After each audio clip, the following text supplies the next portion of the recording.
Hello everyone, it's Eliza McNamara here to talk to you today about something which is very closely related to my last video. In my last video I talked about the importance of having fun, but now I've come to the realization that another thing which is equally as important, I kind of knew this anyway, but I've realized it more acutely over the past few weeks, is the importance of having time to yourself. See, a lot of people who have fun, who have a fun lifestyle, don't have time to themselves, and so they don't appreciate the time that they have with others half as much as they could, because so much of their life they're spending time externally directed. When I say externally directed, I mean that either organizations or their friends or something outside of them is determining their actions. So there's pros and cons to all of this, but in your own life, if you can look back to a time when you got into a relationship, in the beginning it was amazing, it was fantastic, because you had so much to share, you had so much to talk about. What a lot of people do is, when they get into a relationship, is they spend too much time with this other person, and because they spend so much time with this other person, they kind of lose themselves, and when I say lose themselves, they don't have enough experiences to bring back to that, to share, to have something of value to share, something interesting to talk about. Like, people who have been friends for a very long time will have the same thing as well. Like, they may meet up 2 or 3 times a week, and it's great, they can have fun, they can do different things, but if they spend too much time, they can become bored of each other, and that's why it's so important to have enough time to yourself.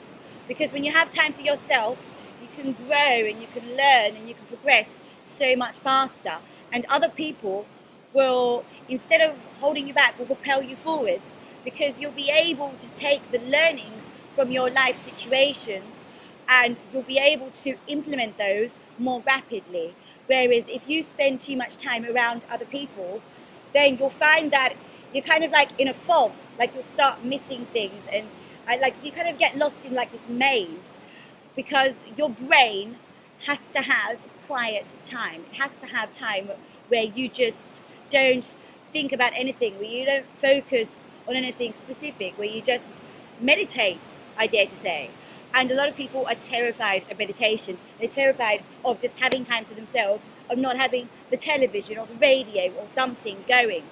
But in this society, in this day and age, with all of the extra opportunities that are available to us, with technology moving as fast as it is, it's so important that we make the correct decisions. And the only way we can do that is if we allow ourselves time to reflect and to think.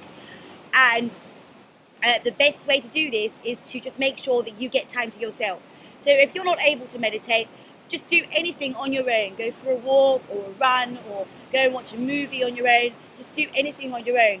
Because what will happen is, if you do this, then you'll be more yourself and you will have more to bring to others. But if you don't allow yourself this time to just be, then you'll find that you'll be trying to please others too much. You're trying to fit into other people's idea of what you should be. And the only way to avoid this is to have that time to yourself.